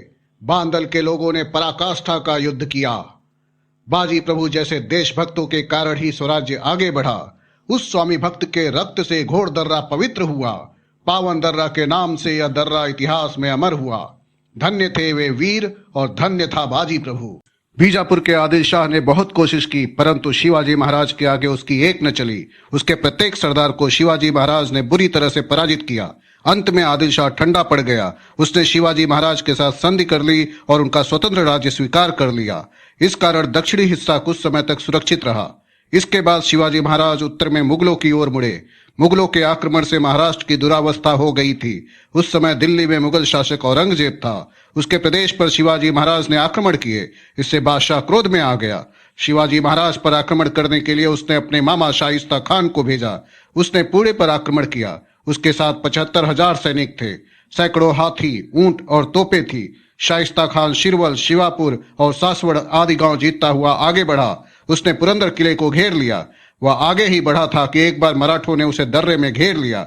मराठा बहुत फुर्तीले और भीमा प्रदेश के घुड़सवार थे। रोटी चटनी खाना, शरीर पर कंबल ओढ़ना और हवा की तरह पहाड़ों में भागदौड़ करने में मराठा बड़े होशियार थे। मराठों की छापामार पद्धति से शाइस्ता खान की सेना परेशान हो गई। अंततः तंग आकर उसने पुरंदर का घेरा उठवा लिया। अब शाइस्ता खान पुणे की ओर चल पड़ा। पहले उसने चाकड़ का किला कब्जे में कर लिया। चाकड़ के किले में फिरंगोजी नरसाला ने बड़े पराक्रम से शाइस्ता खान का सामना किया। 2 महीने फिरंगोजी किले की सुरक्षा के लिए लड़ता रहा, परंतु शाइस्ता खान की तोपों के सामने वह टिक न सका। फिरंगोजी नरसाला की वीरता पर शाइस्ता खान प्रसन्न हुआ। उसने उसे शाही नौकरी का लोभ दिखाया, लेकिन फिरंगोजी लोभ में नहीं आया। अब शाइस्ता खान पुणे आया। वह शिवाजी महाराज के लाल महल में रुका। उसकी सेना ने लाल महल के चारों ओर पड़ाव डाल दिया। 1 वर्ष बीता, दूसरा बीता, परंतु शाइस्ता खान लाल महल से टल नहीं रहा था। उल्टे वह अपनी सेना आसपास के प्रदेश में भेजा करता। उसके सैनिक लोगों के जानवर पकड़ लाते, खेती का नुकसान करते। इस प्रकार उसने आसपास के प्रदेश को तहस नहस कर दिया था। शिवाजी महाराज ने शाइस्ता खान को सबक सिखाने का निश्चय किया। शाइस्ता खान लाल महल पर अधिकार जमाए बैठा था। यह बात शिवाजी महाराज की दृष्टि से सुविधाजनक थी, क्योंकि शिवाजी महाराज को उस महल के कमरे, कक्ष, खिड़कियां, दरवाजे, रास्ते और गुप्त मार्ग आदि की भली भांति जानकारी थी। इसके अतिरिक्त शिवाजी महाराज के चतुर गुप्तचर खान की सेना में पहुंच चुके थे। रात के समय सीधे शाइस्ता खान के महल में घुसकर उसे खत्म करने की शिवाजी महाराज ने योजना बनाई। कितना साहसपूर्ण निश्चय था वह! महल में चींटी कीड़ों तक को प्रवेश कठिन था। लाल महल के चारों ओर 75,000 सैनिकों का कड़ा पहरा था। शाइस्ता खान ने सशस्त्र मराठों को शहर में आने के लिए मना कर रखा था, परंतु जब शिवाजी महाराज निश्चय करते तो वह अटल हुआ करता था। शिवाजी महाराज ने दिन निश्चित किया। 5 अप्रैल 1663 की रात गाते बजाते शादी की बारात जा रही थी। आगे चंद्र ज्योतियां जल रही थी। सैकड़ों स्त्री पुरुष सज धज कर चल रहे थे। कोई पालकी में, कोई डोली में, तो कोई पैदल चल रहा था। अपने आदमी लेकर शिवाजी महाराज उस बारात में घुस गए थे। बारात आगे निकल गई। सर्वत्र सन्नाटा छाया हुआ था। शिवाजी महाराज और उनके आदमी लाल महल के दीवार की ओर बढ़े। उस समय शाइस्ता खान गहरी नींद में था। महल की दीवार में बड़ी सेंध बनाकर शिवाजी महाराज अंदर घुस गए। उनका अपना महल था वह। वे उसका कोना कोना जानते थे। खान के पहरेदार ऊँघ रहे थे। शिवाजी महाराज के आदमियों ने उन्हें बांध दिया। शिवाजी महाराज और अंदर घुस गए। इतने में तलवार लिए कोई उनकी ओर दौड़ता हुआ आया। शिवाजी महाराज ने उसे मार गिराया। उन्हें लगा कि वह शाइस्ता खान होगा, लेकिन वह उसका बेटा था। शोर मच गया, लोग जाग गए।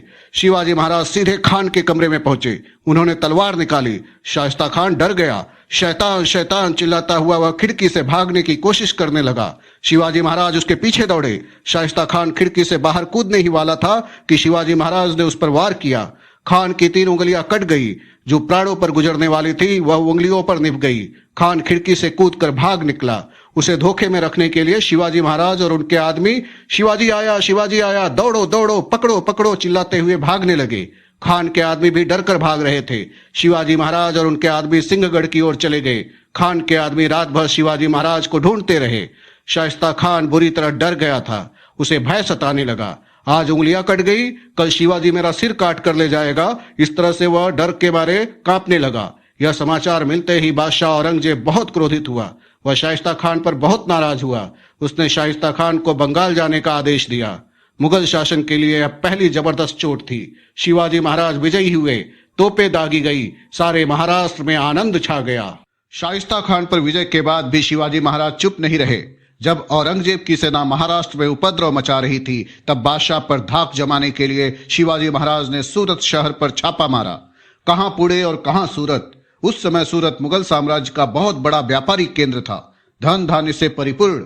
सूरत पर शिवाजी महाराज ने आक्रमण करके लाखों रुपए लूटे, लेकिन सूरत पर आक्रमण करने पर भी शिवाजी महाराज ने अपनी नीति को नहीं त्यागा। चर्च अथवा मस्जिद को हाथ नहीं लगाया, महिलाओं को कष्ट नहीं पहुंचाया। सूरत पर हुए इस आक्रमण से औरंगजेब बहुत चिढ़ गया। उसने मराठों का राज्य नष्ट करने का निश्चय किया। उसने अपने शक्तिशाली सेनापति मिर्जा राजे जयसिंह को शिवाजी महाराज पर आक्रमण करने के लिए भेजा। उसके साथ दिलेर खान नाम का अपना विश्वसनीय सरदार भी भेजा। साथ में अपार धनराशि तथा गोला बारूद भी दिया। जयसिंह और दिलेर खान अपनी विशाल सेना के साथ दक्षिण में आ पहुंचे। स्वराज्य के लिए यह बहुत बड़ा संकट था। सूरत से लौटते ही शिवाजी महाराज को सन 1664 में कर्नाटक से एक दुखद समाचार मिला। शिकार के समय शाहजी राजे दुर्घटनाग्रस्त होकर चल बसे थे। शिवाजी महाराज और जीजामाता पर दुखों का पहाड़ टूट पड़ा।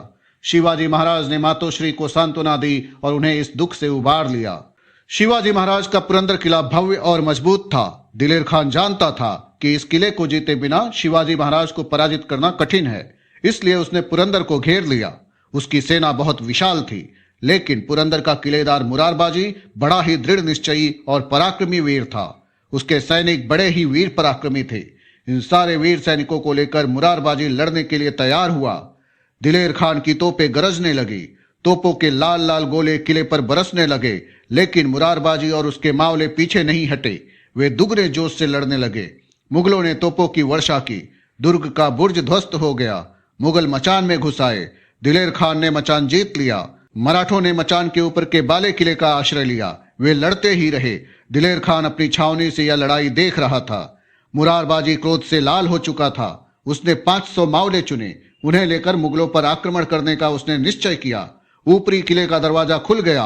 हर हर महादेव के नारों के साथ मुरारबाजी और उसके मावले मुगलों पर टूट पड़े। थोड़ी देर तक घमासान युद्ध होता रहा। मुगलों की सेना विशाल थी, मगर मराठों ने उसको पराजित कर दिया। अंत में मुगल पीछे हट गए। दिलेर खान के डेरे की ओर वे अपनी जान लेकर भागने लगे। मुरारबाजी ने उनका पीछा करना शुरू किया। मुरारबाजी की सेना दिलेर खान की छावनी में घुस आई। छावनी में शोर मच गया। चारों ओर अफरा तफरी, शोरगुल और चीख पुकार मच गई। दिलेर खान बड़ी फुर्ती से हाथी के हौदे में बैठ गया। सामने देखा तो उसे मुरारबाजी दिखाई दिया। मुरारबाजी की तलवार किसी की छाती में, किसी के सिर में तो किसी के गले में घुस रही थी। मुरारबाजी को कोई भी रोक नहीं पा रहा था। उसका पराक्रम देखकर दिलेर खान स्तब्ध रह गया। दिलेर खान को देखकर मुरारबाजी क्रोधित हो उठा। मारो, काटो, लाशों के ढेर लगा दो, चिल्लाकर वह शत्रु पर टूट पड़ा। उसकी तलवार तेजी से घूमने लगी। जो बीच में आया वह वहीं मारा गया। इस अकेले वीर को मुगलों ने चारों ओर से घेर लिया। इतने में दिलेर खान हौदे में से चिल्लाया, ठहरो। मुगल सैनिक रुक गए। क्षण भर के लिए वे पीछे हट गए। खान ने मुरारबाजी से कहा, मुरारबाजी, तुम जैसा पराक्रमी मैंने आज तक नहीं देखा। तुम हमारे पक्ष में आ जाओ। हम तुम्हें वचन देते हैं, बादशाह तुम्हें सरदार बनाएंगे, जागीर देंगे, इनाम देंगे। मुरारबाजी ने दिलेर खान की बातें सुनी। क्रोध से उसकी आंखें लाल हो गई। वह क्रुद्ध होकर बोला, अरे, हम शिवाजी महाराज के साथी हैं, तेरा वचन क्यों लेंगे? हमें किस बात की कमी है? किसे चाहिए तुम्हारे बादशाह की जागीर? मुरारबाजी खान की ओर लपका और बड़े जोरों से मार काट करने लगा। दिलेर खान ने हौदे में से बाढ़ छोड़ा। वह बाढ़ मुरारबाजी के गले में घुस गया। वह जमीन पर गिर पड़ा। मावलों ने उसका शरीर उठाया और किले में ले गए। किलेदार के धराशायी होने से उन्हें बड़ा दुख हुआ, लेकिन एक मुरारबाजी शहीद हो गया तो क्या हुआ? हम भी वैसे ही वीर हैं, हिम्मत से लड़ेंगे। इस दृढ़ निश्चय के साथ वे फिर से लड़ने लगे। यह समाचार मिलने पर शिवाजी महाराज को बहुत दुख हुआ। उन्होंने सोचा कि एक एक किले पर एक एक वर्ष तक शत्रु के साथ लड़ा जा सकता है, परंतु व्यर्थ में हमारे वीर मारे जाएंगे। शिवाजी महाराज यह नहीं चाहते थे। करें क्या? जब शक्ति सफल न हुई और युक्त भी काम न आई, तब कुछ समय तक हार मानना ही उचित था। इसलिए शिवाजी महाराज ने मुगलों से संधि करने का निश्चय किया। शिवाजी महाराज स्वयं जयसिंह के पास गए। उसके साथ बड़ी कूटनीति से बातचीत की। उन्होंने कहा, मिर्जा राजे, आप राजपूत हैं, हमारा दर्द आप जानते हैं। बादशाह के हमलों से महाराष्ट्र बर्बाद हो गया है। लोगों की दुर्दशा हुई है। लोग सुखी रहे, इसलिए हमने स्वराज का कार्य हाथ में लिया है। आप भी यह काम हाथ में लीजिए। हम और हमारे मावले आपके साथ रहेंगे। जयसिंह बड़ा चतुर था। उसने शिवाजी महाराज से संधि करने के लिए कहा। उन्होंने संधि कर ली।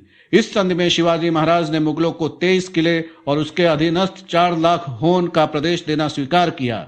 यह संधि ईस्वी सन 1665 में हुई।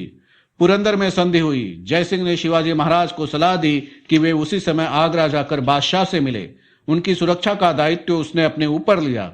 जयसिंह की सलाह पर शिवाजी महाराज ने बहुत विचार किया। शिवाजी महाराज जानते थे कि बादशाह कपटी है, अपने भाइयों के साथ भी उसने विश्वासघात किया है, फिर भी उन्होंने बड़ी सावधानी से इस समस्या का सामना करने का निश्चय किया। शिवाजी महाराज ने जयसिंह के पास संदेश भेजा, बादशाह से मिलने के लिए मैं आगरा जाने को तैयार हूं। जयसिंह की बातों पर विश्वास करके शिवाजी महाराज बादशाह से मिलने के लिए आगरा चल पड़े।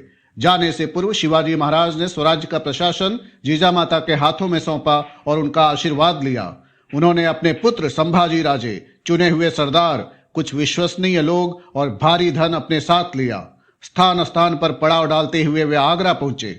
निर्धारित समय पर शिवाजी महाराज बादशाह के दरबार में गए। बाल संभाजी राजे साथ में थे। उस दिन बादशाह औरंगजेब की 50वीं वर्षगांठ थी। दरबारे आम समाप्त होने पर बादशाह औरंगजेब विचार विमर्श के लिए दरबारे खास में गया। उसके सामने कुछ प्रमुख सरदार अपने पद और प्रतिष्ठा के अनुसार अपनी अपनी पंक्ति में खड़े थे। बादशाह औरंगजेब ने शिवाजी महाराज को पीछे की पंक्ति में खड़ा किया। मराठों को कई बार पीठ दिखाकर भागने वाला जसवंत सिंह राठौर शिवाजी महाराज की अगली पंक्ति में था। शिवाजी महाराज ने सोचा, हम महाराष्ट्र के राजा हैं, हमारा सम्मान प्रथम पंक्ति में बैठने का है, परंतु बादशाह ने हमें पिछली पंक्ति में खड़ा किया। इसका क्या उद्देश्य है? क्रोध से उनकी आंखें लाल हो गई। यह अपमान उनसे सहा नहीं गया। क्रोध में शिवाजी महाराज महल से बाहर निकल आए और तुरंत अपने निवास स्थान पर पहुंचे। इसके बाद फिर कभी बादशाह का मुंह न देखने का उन्होंने निश्चय किया। इस प्रकार औरंगजेब से भेंट करने की बात बिगड़ गई। इस घटना का समाचार चारों ओर फैल गया। औरंगजेब ने शिवाजी महाराज के निवास स्थान के चारों ओर सैनिकों का पहरा लगा दिया। शिवाजी महाराज और संभाजी राजे बादशाह के बंदी बन गए। अब शिवाजी महाराज समझ गए कि बादशाह ने उनके साथ विश्वासघात किया है, वह उन्हें कभी नहीं छोड़ेगा। दिन पर दिन बीतने लगे। एक दिन शिवाजी महाराज ने बादशाह से निवेदन किया, हमें महाराष्ट्र में जाने दीजिए, परंतु बादशाह ने उनकी बात नहीं मानी। उन्होंने बहुत कोशिश की मगर सब व्यर्थ रहा। शिवाजी महाराज ने निश्चय किया कि किसी भी प्रकार से बादशाह की कैद से छूटना ही है। शिवाजी महाराज ने बादशाह की अनुमति लेकर अपने साथ आए हुए आदमियों को दक्षिण में वापस भेज दिया। बादशाह ने सोचा, अच्छा हुआ, शिवाजी महाराज की शक्ति कमजोर हो गई। अब शिवाजी महाराज के साथ संभाजी राजे, हीरोजी फरजंद एवं मदारी मेहतर नामक सेवक ही रह गए थे। कुछ समय बाद एक दिन शिवाजी महाराज ने बीमार होने का स्वांग रचा। वह एक बहाना ही था। उनके पेट में जोरों की पीड़ा होने लगी। वैद्य हकीम आए, दवा शुरू हुई। बीमारी दूर करने के लिए शिवाजी महाराज ने साधुओं और मौलवियों को मिठाई के पिटारे भेजने शुरू किए। शुरुआत में पहरेदार मिठाई के पिटारों को खोलकर देखते थे, लेकिन कुछ दिनों के बाद वे तंग आ गए और उन्होंने अब पिटारे खोलकर देखना बंद कर दिया। उन्होंने सोचा कि रोज रोज क्या देखें। एक दिन शाम को शिवाजी महाराज ने हीरोजी को अपनी जगह सुलाया। मदारी को उसके पैर दबाने के लिए बिठाया। शिवाजी महाराज और संभाजी राजे एक एक पिटारे में बैठ गए। पिटारे बाहर निकले। निश्चित स्थान पर वे सुरक्षित पहुंच गए। वहां शिवाजी महाराज के स्वामी भक्त सेवक घोड़े लिए तैयार खड़े थे। इधर हीरोजी फरजंद और मदारी ने यह कहकर कि महाराज की दवा लेने के लिए जाते हैं, निकल गए। इन दोनों ने अपने प्राणों पर खेलकर शिवाजी महाराज को बंदीगृह से बाहर निकल जाने में अपना बहुत बड़ा योगदान दिया। दूसरे दिन यह समाचार बादशाह को मिला। अपने हाथों से शिवाजी निकल गया, यह जानकर बादशाह क्रोध से भड़क उठा। उसके सभी सरदार डर गए। शिवाजी महाराज को खोजने के लिए बादशाह ने चारों ओर गुप्तचर भेजे, पर सब व्यर्थ साबित हुआ। बादशाह की कैद से मराठों का सिंह सदा के लिए निकल गया था। भेष बदलकर शत्रु को चकमा देते हुए शिवाजी महाराज अपने प्रदेश की ओर चल पड़े। उन्होंने संभाजी राजे को मथुरा में सुरक्षित स्थान पर रखा और स्वयं आगे बढ़े। शिवाजी महाराज राजगढ़ में सुरक्षित लौट आए हैं, यह खबर जीजामाता तक पहुंची। उनकी खुशी का ठिकाना न रहा। 2 महीनों के बाद संभाजी राजे भी सुरक्षित राजगढ़ पहुंच गए। इस प्रकार बड़ी चतुराई से बादशाह को चकमा देकर शिवाजी महाराज निकल आए। यह घटना ईस्वी सन 1666 में घटी। शिवाजी महाराज औरंगजेब की कैद से छूटकर महाराष्ट्र में वापस आ तो गए थे, परंतु पुरंदर की संधि में जयसिंह को जो 23 किले दिए थे वे अब भी मुगलों के पास ही थे। उन्हीं में से एक कोंढाणा किला भी था। एक दिन जीजामाता ने शिवाजी महाराज से कहा, बेटा शिवबा, कोंढाणा जैसा सुदृढ़ किला मुगलों के हाथ में हो यह ठीक नहीं है, उसे वापस ले लो। पुणे के पास का कोंढाणा किला स्वराज्य के अंतर्गत हो, इसलिए शिवाजी महाराज भी बेचैन थे। कोंढाणा मुगलों के अधिकार में हो यह बात जीजामाता और शिवाजी महाराज के मन को साल रही थी, परंतु कोंढाणा किले को जीतना इतना आसान नहीं था। वह बहुत ही मजबूत किला था। फिर उसे जीतने के लिए किसे चुना जाए, शिवाजी के सामने यह समस्या उत्पन्न हुई। तानाजी मालुसरे प्रारंभ से ही शिवाजी महाराज का साथी था। कोंकण में महाड़ के पास उमरठे नाम का गांव है। तानाजी वहां का रहने वाला था। शिवाजी महाराज के काम में देरी अथवा टालमटोल करना तानाजी जानता ही नहीं था। महाराज जो भी काम कहें उसे करने के लिए तानाजी हमेशा तत्पर रहता था। बड़ा साहसी साथी था। वह शरीर से भारी भरकम और शक्तिशाली था, बुद्धि से भी चतुर था। शिवाजी महाराज के प्रति उसकी प्रगाढ़ निष्ठा थी। तानाजी अपने बेटे की शादी की तैयारी में व्यस्त था। रायबा उसका इकलौता बेटा था। तानाजी के घर में रायबा की शादी की तैयारियां जोरों से चल रही थी। विवाह में 4 दिन बाकी थे। तानाजी ने सोचा शिवाजी महाराज और मां साहब को भी शादी में बुलाएं। शेलार मामा को साथ लेकर वह रायबा की शादी का निमंत्रण देने शिवाजी महाराज के पास पहुंचा। शेलार मामा ने शिवाजी महाराज को विवाह का निमंत्रण दिया। शिवाजी महाराज ने कहा, शेलार मामा, आप रायबा की शादी कीजिए। हम शादी में न आ सकेंगे क्योंकि हम स्वयं कोंढाणा किला जीतने जा रहे हैं। शिवाजी महाराज के वचन सुनते ही तानाजी मालुसरे ने कहा, महाराज, तानाजी के जीवित रहते ऐसे खतरनाक काम के लिए आप स्वयं जाएंगे? फिर हम किस लिए हैं? नहीं नहीं, ऐसा नहीं हो सकता। पहले विवाह कोंढाणा का, फिर रायबा का। कोंढाणा जीतने के लिए तो मैं ही जाऊंगा। आप मुझे आशीर्वाद दीजिए। तानाजी कोंढाणा जीतने के लिए निकला। कोंढाणा किले पर जयसिंह द्वारा नियुक्त उदयभान नामक राजपूत किलेदार था। वह बहुत कठोर था। गढ़ के 2 दरवाजे थे। दोनों जगहों पर उदयभान ने कड़ा पहरा लगा रखा था। तब गढ़ पर जाए कैसे? तानाजी ने गढ़ की टोह ली। पश्चिम की ओर ऊंचे ऊंचे पहाड़ थे, उस ओर पहरा नहीं था। तानाजी ने खड़ी चट्टान पर चढ़कर ऊपर जाने का निश्चय किया। तानाजी ने अपने छोटे भाई से कहा, सूर्या जी, 500 साथी लेकर तुम कल्याण दरवाजे तक पहुंच जाओ। मैं 300 मावले लेकर खड़ी चट्टान चढ़कर गढ़ पर जाता हूं। गढ़ पर चढ़ते ही हम कल्याण दरवाजा खोल देंगे। फिर तुम सब एकदम से अंदर घुस जाना। हम शत्रु सेना को रौंद देंगे। चलो। सूर्या जी और तानाजी दोनों 2 रास्तों से निकल पड़े। रात का समय था। तानाजी और उसके मावले खड़ी चट्टान के नीचे अंधेरे में खड़े थे। रात में कीड़े कर्कश आवाज कर रहे थे। तानाजी के 5-6 युवा मावले खड़ी चट्टान चढ़ने के लिए आगे बढ़े। कितना ऊंचा पहाड़, लेकिन वे धीरे धीरे पहाड़ की दरारों को पकड़कर हिम्मत से खड़ी चट्टान पार कर गए। ऊपर पहुंचते ही उन्होंने रस्सी का एक सिरा एक पेड़ से बांध दिया। फिर क्या था, तानाजी और उसके साथी मावले रस्सी के सहारे शीघ्रता से बंदरों की तरह खड़ी चट्टान चढ़कर गढ़ पर पहुंच गए। इधर सूर्याजी अपने मावलों के साथ कल्याण दरवाजे तक पहुंच गया था और वह दरवाजा खुलने की राह देख रहा था। लड़ाई आरंभ हो गई। उदयभान को खबर लगी। नगाड़ा बजते ही उदयभान की सेना मावलों पर टूट पड़ी। घमासान युद्ध प्रारंभ हो गया। तलवारों से तलवारें टकराने लगी। बिजली की गति से एक दूसरे पर वार होने लगे। ढालें खनकने लगी। मशालों का नृत्य शुरू हो गया। मावलों ने कल्याण दरवाजा खोल दिया। तानाजी शेर की तरह लड़ रहा था। उदयभान उस पर टूट पड़ा। दोनों के बीच युद्ध शुरू हुआ। दोनों ही वीर और पराक्रमी थे। कोई पीछे नहीं हट रहा था। अचानक तानाजी की ढाल टूट गई। उसने हाथ पर दुशाला लपेट लिया। दुशाला पर वार रोकते हुए वह लड़ने लगा। अंत में दोनों ही एक दूसरे की तलवारों से घायल हुए और वीर गति को प्राप्त हुए। तानाजी शहीद हो गया। यह देखकर मावलों का धीरज छूट गया। वे भागने लगे। उसी समय सूर्याजी और उसके साथी मावले कल्याण दरवाजे से भीतर आ पहुंचे थे। अपने भाई को मृत देखकर सूर्याजी को बहुत दुख हुआ, परंतु वह समय दुखी होने का नहीं था, वह समय लड़ने का था। सूर्याजी ने पहाड़ के ऊपर की रस्सी काट दी। उसने भागने वाले मावलों को रोका और कहा, अरे, तुम्हारा बाप यहाँ मरा पड़ा है और तुम कायरों की तरह भाग रहे हो। वापस आओ। मैंने पहाड़ की रस्सी काट दी है। या तो पहाड़ से कूदकर मर जाओ या फिर शत्रु पर टूट पड़ो। मावले वापस लौटे। घमासान युद्ध हुआ। मावलों ने गढ़ जीत लिया, लेकिन गढ़ को जीतने में तानाजी जैसा पराक्रमी सरदार मारा गया। जीजामाता और शिवाजी महाराज को यह समाचार मिला तो उन्हें बड़ा दुख हुआ। शिवाजी महाराज ने शोक प्रकट करते हुए कहा, गढ़ आया पर सिंह गया। कोंढाणा का सिंहगढ़ नाम सार्थक हुआ। यह घटना ईस्वी सन 1670 में घटी। बाद में उमरठे गांव जाकर शिवाजी महाराज ने स्वयं रायबा की शादी करवाई। रायरेश्वर के मंदिर में शिवाजी महाराज ने स्वराज्य स्थापना की प्रतिज्ञा की थी। स्वराज्य स्थापना के कार्य में उन पर कितने ही संकट आए, लेकिन उनमें से शिवाजी महाराज बड़े शौर्य और चतुराई से निकल आए।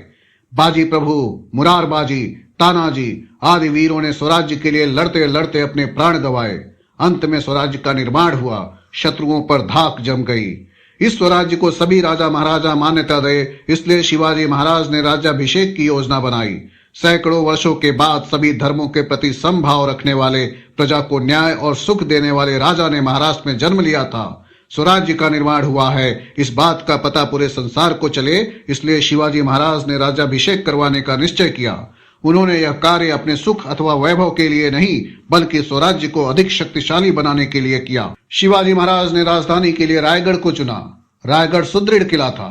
रायगढ़ से स्वराज्य की देखभाल करना सरल था, शत्रु पर निगरानी रखना भी सरल था। शिवाजी महाराज ने चिपलून जाकर अपनी सेना का निरीक्षण किया, प्रतापगढ़ में भवानी माता के दर्शन किए, बड़े भक्तिभाव से उन्हें सोने का छत्र अर्पित किया।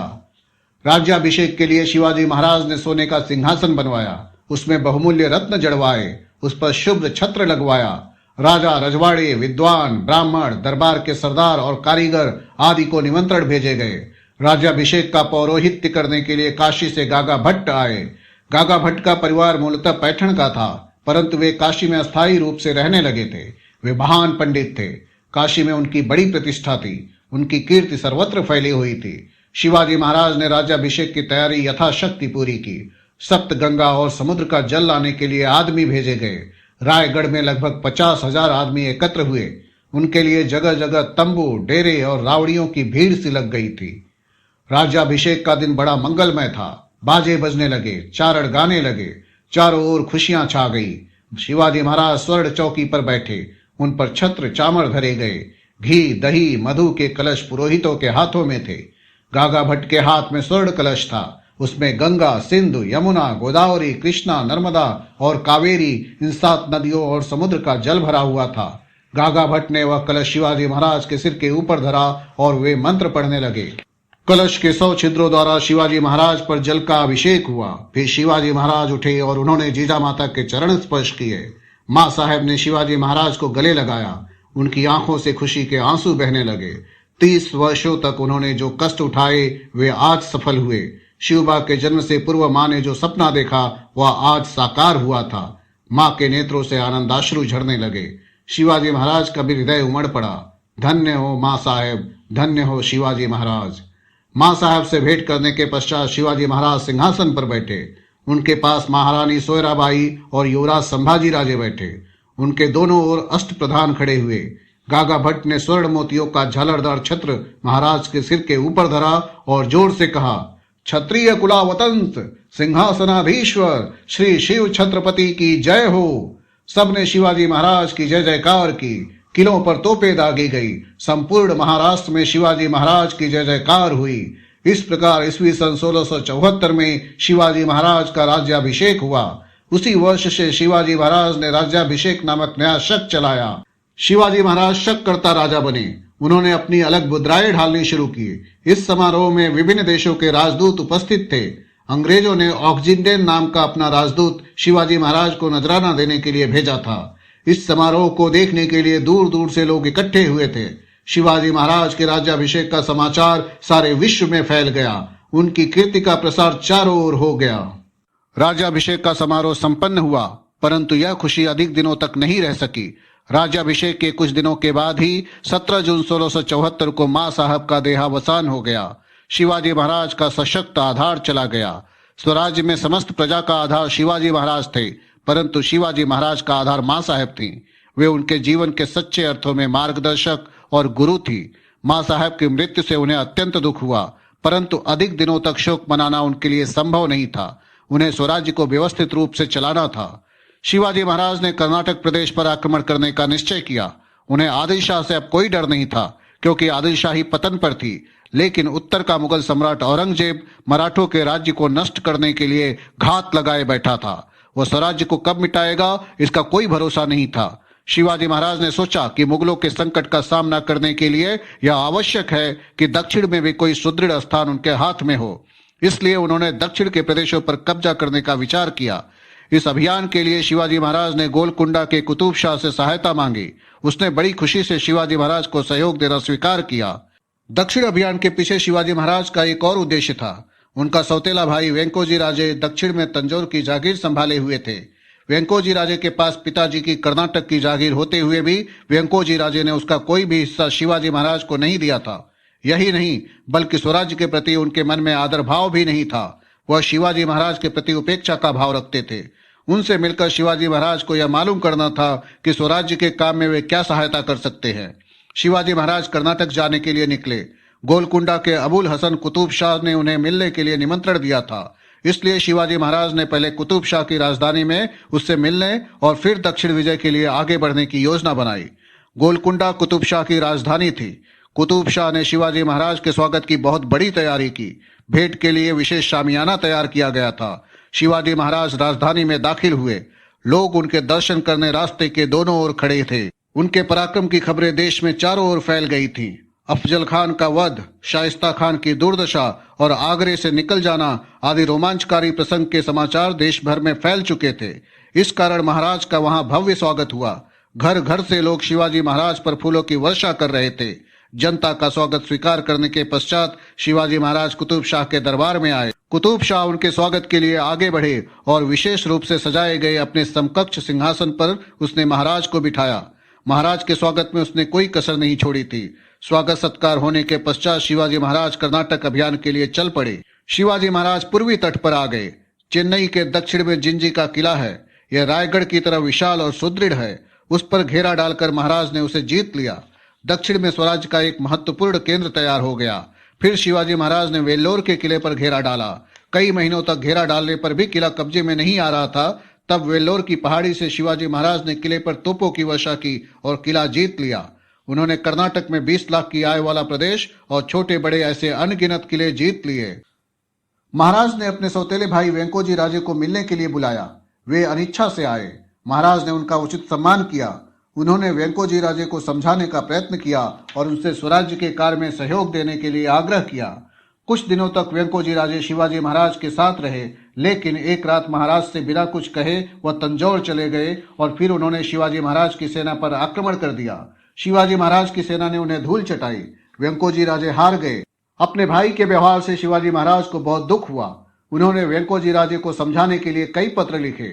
जिंजी के दक्षिण का कुछ प्रदेश भी उन्हें दिया। उनकी पत्नी दीपाबाई को भी शिवाजी महाराज ने उपहार स्वरूप कर्नाटक का कुछ प्रदेश दिया।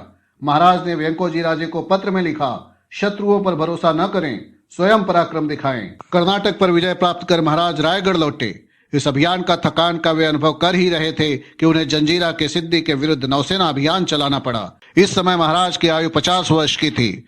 30-35 वर्ष तक उन्होंने लगातार परिश्रम किए थे। उन्हें कभी भी विश्राम नहीं मिला था। 3 अप्रैल 1680 के दिन सभी को दुख के सागर में छोड़कर शिवाजी महाराज ने सदा के लिए इस संसार से विदा ली। प्रजा का रक्षक चला गया। अपने जीवन में शिवाजी महाराज ने अनगिनत महान कार्य किए। उन्होंने शक्तिशाली शत्रुओं को पराजित करके हिंदवी स्वराज्य स्थापित किया। संपूर्ण भारत में महाराज के कार्य का कोई सारी नहीं था। शिवाजी महाराज महान राष्ट्र पुरुष थे।